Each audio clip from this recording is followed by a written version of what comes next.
বাঁকুড়ায় জঙ্গলের আগুনে গ্রামে আতঙ্ক ছড়িয়েছে। দমকলের 8টি ইঞ্জিনের চেষ্টায় সেই আগুন নিয়ন্ত্রণে এসেছে এবং আগুন নেভাতে গিয়ে আহত হন এসটিপিও।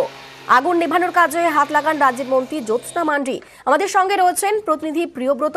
প্রিয়ব্রত, তীব্র গরমের কারণেই কি জঙ্গলে আগুন লাগলো? দেখো অনিন্দিতা, যে গরম চলছে তার তাপপ্রবাহ চলছে এবং তার সঙ্গে সঙ্গে পাতা ঝরার মৌসুমে গত কয়েকদিন আগে শেষ হয়েছে।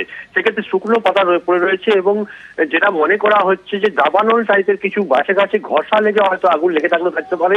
যে নির্কি পাহাড়ি গ্রাম, সে নির্কি পাহাড়ি গ্রামের চারিপাশে জঙ্গল রয়েছে এবং এই জঙ্গলে বিভৎস আগুন লাগে এবং শুধু এমন আগুন লেগেছে যে 8টা ইঞ্জিনকে পৌঁছতে হয়েছে। কেননা প্রথমে 2টি ইঞ্জিন যায় খাতড়া থেকে, সেই আগুন নিয়ন্ত্রণে আনতে না পারার জন্য আরো বাঁকুড়া থেকে 6টি ইঞ্জিনকে নিয়ে যাওয়া হয়। মোট 8টি ইঞ্জিনের চেষ্টায় আগুন নিয়ন্ত্রণে আসে।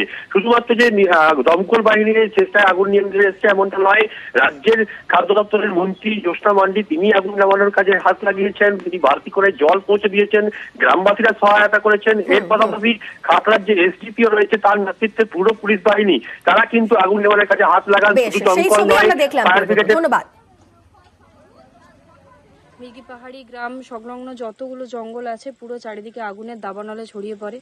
প্রচুর গাছ এখানে পুড়ে যায়। সকলে এসে উপস্থিত হই এবং দমকলে 8টি ইঞ্জিন এসে উপস্থিত হয়। অনেক কষ্টে আগুন নিয়ন্ত্রণে এসেছে। এখনো অবধি বিচ্ছিন্নভাবে বিভিন্ন জায়গায় আগুন জ্বলছে।